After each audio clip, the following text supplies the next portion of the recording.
My name is Claire Marcus, and I am analyzing this quilt, which is called A Soldier's Memory by Koleesa Dirksen. It's a little long-winded, so bear with me.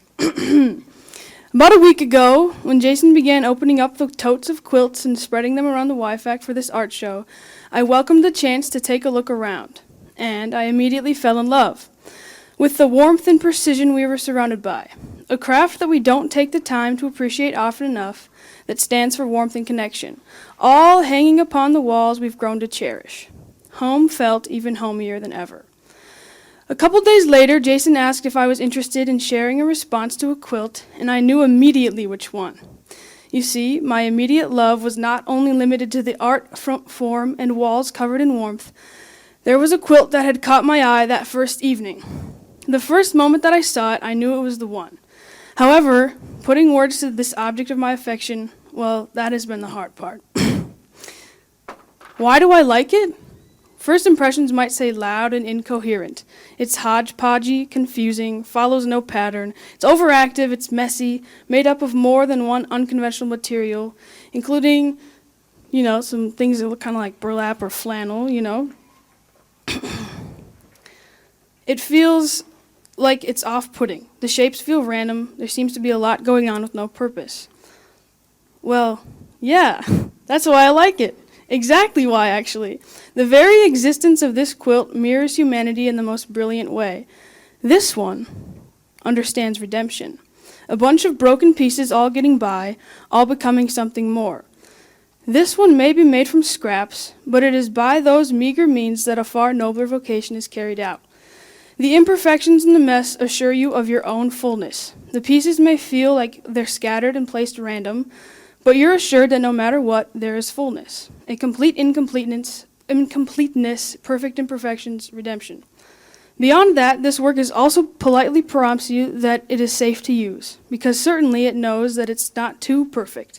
It has an understanding of its shortcomings and can then become the most generous type of giver. It feels like home, a warm, enveloping home.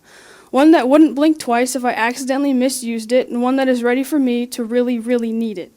I suppose soldiers are kind of like this too, huh?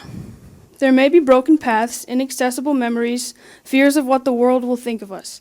This quilt contains a mess.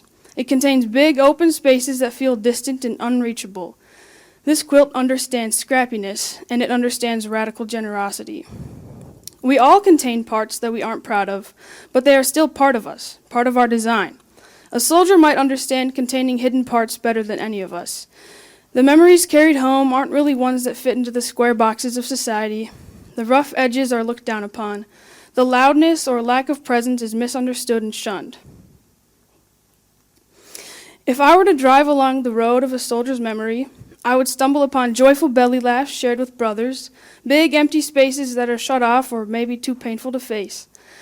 I would find fond memories of warm souls. There'd be drops of red, maybe fear, deep love, anger, or passion. There'd also be rough edges and probable disorganization. But most definitely, I'd discover caverns of generosity. I think that to know a soldier is to love a soldier, because to know a soldier is to know that you are loved. You are chosen, enveloped, and accepted. None of us are meant for neat and tidy boxes anyway. We're woven together, unpresentable parts and all, intentionally.